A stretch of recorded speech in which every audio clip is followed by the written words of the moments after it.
Let's talk about two-door coupes.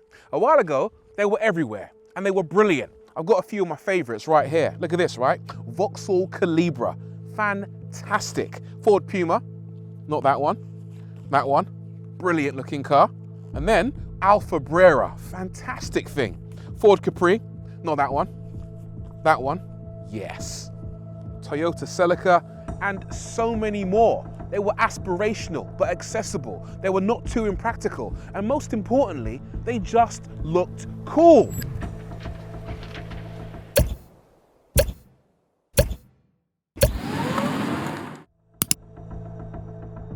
In recent years though, two-door coupes have been killed off, replaced with all sorts of family-focused SUVs and crossovers. For a while, we did get a few modern examples, notably the Audi S5, but even that looked like it was under threat when Audi went a bit quiet about making a new one. But maybe we shouldn't have been worried, because the S5 is back. For a moment there, I was getting nervous. I thought they might have killed it off. But good news, the badge is alive. There's a new one, and here it is, the brand new Audi S5. Hang on a minute. I think there's been some mistake here. No, there hasn't. This is the new Audi S5, and as you can see, it's not a two-door coupe. This one is a 5-door estate, or Avant in Audi speak. You can have your S5 in 4-door saloon flavor, but you can't have it as a 2-door. The coupe is dead. What have you done? Oh, right, okay. Got ya, all right. So apparently it's all part of Audi's brave, new, and not at all confusing naming strategy, which means all their electric cars finish in an even number. So A4, S6 and Q8, and all their petrol cars finish in an odd number, so A1, RS3 and S5. Although that doesn't really explain the RS e-tron GT, does it? I'm completely confused. Answers on a postcard. This car would previously have been known as the A4 or S4, or the S4 Avant to be precise. But because it's got an engine under the bonnet, it now has to be called the Audi S5. So it's not really an S5 after all. It's an S4 with a new name. Great. Okay, so it might not be a fast two-door coupe, but it is a new internal combustion engine estate. And in today's world, that's a rare treat. A sensible burgundy-colored treat. The S5 sits on the VW Group's new combustion car platform, but because it's 2024, a bit of electrification had to sneak in somewhere. Yes, this is a hybrid with a twist. It's a hybrid in the same way that I'm a household electrician, only occasionally and not with any great enthusiasm. So when you pull away from a standstill, you pull away generally in silence. But after a couple of seconds, the V6 fires up to help out. You can't plug it into your house, you can't get any real dedicated EV range. It's just there to mainly help you with a little bit of efficiency. The main event here is the engine. The old S4 Avant ran on diesel.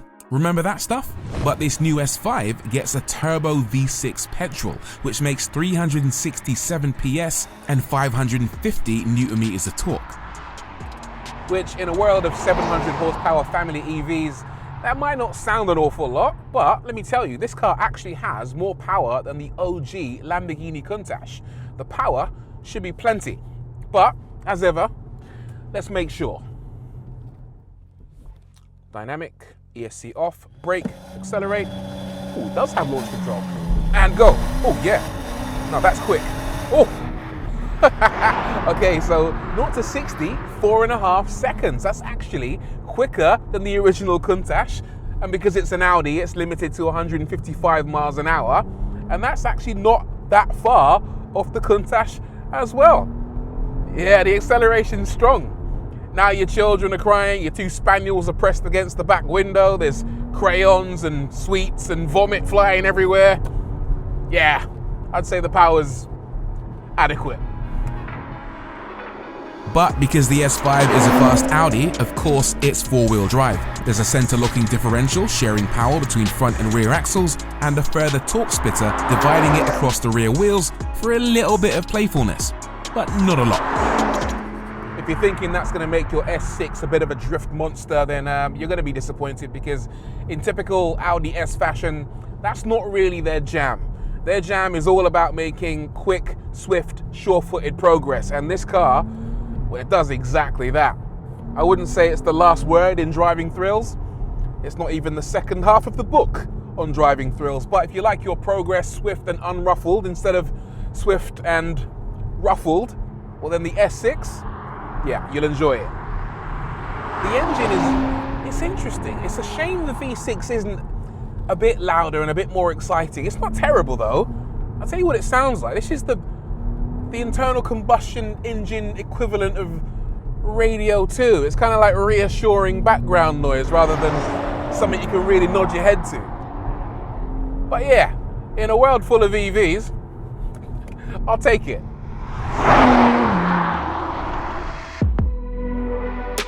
So you probably won't buy the S5 because you're finding your Shelby Cobra CSX 10000 a little tame and need something to really perk you up. But you might buy it because it's a very nice place to hang out.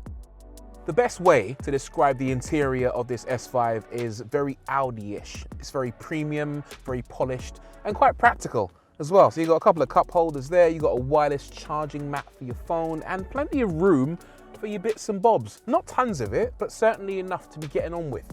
It's also very screeny. So in front of me, I've got a 12-inch driver display that shows all my driving data. I've also got a 14-inch infotainment screen, which is very, very responsive. It's lightning quick, this thing. It's one of the quickest on the market. And then we've also got an 11-inch passenger display. Now, what's that? We got 12, 14, and 11. That's 3 feet of screen. I've also got a head-up display as well, which makes me question whether people actually need this much screen in their car. Still, it does make the car feel more premium, and it is dripping with functionality, including the option to play games on both infotainment screens, plus YouTube and a lot more. There's even a very decent Bang & Olufsen stereo system with extra speakers built into the headrests for 3D sound or for taking phone calls in private. Nice. The most interesting thing about the S5 back here is, of course, this ginormous estate boot. What you're looking at is a very healthy 476 litres of space, which is quite a bit more than you get if this was a two-door coupe. Is there any underfloor storage? No. I'm going to put that down to bad design, and maybe because it's a hybrid as well, but there's lots of tie-down points and hooks, and you can actually drop the seats very easily using those to give yourself a massive 1,400 litres of space. That is what you call practical. There's also a bit of style, because check this out. What you got here is some lovely OLED lights. These contain 120 individual segments in total, which can be configured to look almost exactly how you want. Don't like the default pattern? Well, you can change it and choose from 8 different presets, meaning you can make the back of your S5 look slightly different to everyone else's. The possibilities are endless. Well, the possibilities aren't quite endless. I would have quite liked if you could customize this to give a nice little 2-word message to people tailgating you. But then again, I suppose this is an Audi, so you'd be the one doing the tailgating. But it does have something fairly similar. Watch this. If I step away from the car, right, give it a bit of space, and then approach it again, what you'll notice is these lights will go on to give me a proximity warning to tell me to back up. That's pretty cool. More usefully, the S5 has more practicality in the rear than any previous S5 or S4. The legroom is solid, the same goes for the headroom, and you'll find plenty of useful additions including an armrest with cup holders plus USB-C charging points. It is quite a handsome car, the S5. I quite like this swooping roofline. We've got some 20-inch wheels with red calipers that look quite nice. These door handles are lovely as well. They don't physically move. There's just a little button underneath that works quite well. And then the front, I am in 2 minds about. Don't get me wrong, it is an interesting looking car. I do like the fact it's got a unique grille. Those headlight signatures can be customized between 8 different signatures to give the car a look and feel of your choosing. I quite like these indentations on the bonnet, that's nice. When I first saw it, I looked at it and thought, yeah, I quite like that. And then I looked at it again and thought, I don't like that.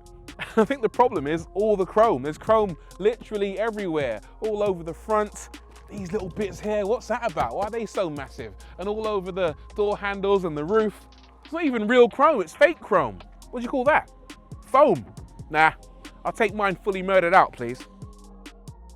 With a few tweaks to the spec, I reckon the S5 could be a mean sleeper. And while we're talking tweaks, this car does give you plenty of options for how you drive it. As usual with fast Audis, you can customize the driving experience to your taste somewhat. Audi have said they wanted to give the car a bit more bandwidth. In other words, they wanted the comfort mode to be even more different to the dynamic mode, and to a large extent, they've pretty much succeeded. You can, of course, customize the feel of the car by going into individual and changing the feel of the steering, the suspension, and also the level of the sound, but there isn't really a lot of customization to be had in here. You can't change, for example, the responsiveness of the throttle or the feel of the brakes. And that means that most times you end up using one of the default settings, either comfort or dynamic. Is it fun? Well, let's knock it down a couple of gears and floor it. Yeah, the acceleration is quite punchy. The steering is actually pretty good. There's not an awful lot of feedback through the wheel. No, I take it back. There is a little bit, actually. There's more than I thought there would be. You can actually feel when you start losing grip. Kudos to Audi, I take that back. The steering is actually pretty good. Also, there's a little bit of regen through the brakes combined with the friction braking. You'd expect that to feel a bit muddy, but actually it's quite cohesive and the brake actually feels really nice to use. That's good. The gearbox is good too, in dynamic mode at least. The upshifts are very punchy, making it a surprisingly engaging car to drive. It's fun, maybe not quite as nimble as you might expect. The curb weight is around 2 tons, so that's around 250 kilograms heavier than the old S4 Avant. It's actually heavier than a Tesla Model 3.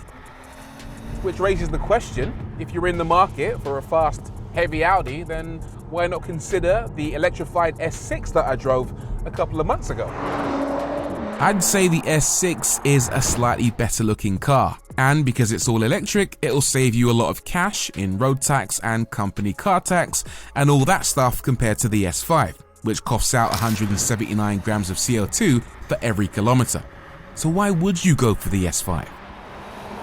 Well, one reason is price. That S6 kicked off at £100,000, whereas this starts off at £68,000, and that includes your options. Yep, that's still a lot of money, but it's also a lot less. And there's another reason you might go for the S5, because it runs on an unusual energy source called petrol, and the process for recharging when your range is running low is actually fairly quick, 10 to 80% in about a minute. Strange, I know. It will never catch on. I'm certainly not an electric skeptic, but it really is good that Audi are giving us choice. Okay, they're not giving us the choice to have a 2-door coupe. That's too much to ask. But alongside their SUVs and crossovers, they're also giving us the option to have both electric and petrol-powered fast estates. And that, to me, is reassuring. And that's what the S5 Avant is, reassuring. It's as sensible as you'd expect from an Audi, and while it doesn't have a totally wild side, it is fun enough to get your pulse racing and will deliver you and your many children and your many dogs where you want to go speedily, comfortably, and securely. Do I wish it was a bit spicier? Yeah, but then there's an RS5 on the way. Do I wish it was a 2-door coupe? Also yes, but I'm not going to complain too much because what we have here is a new ICE-powered, gorgeous-looking, fast estate, and in 2024, that, like I said earlier, is a rare treat. Go and snap it up.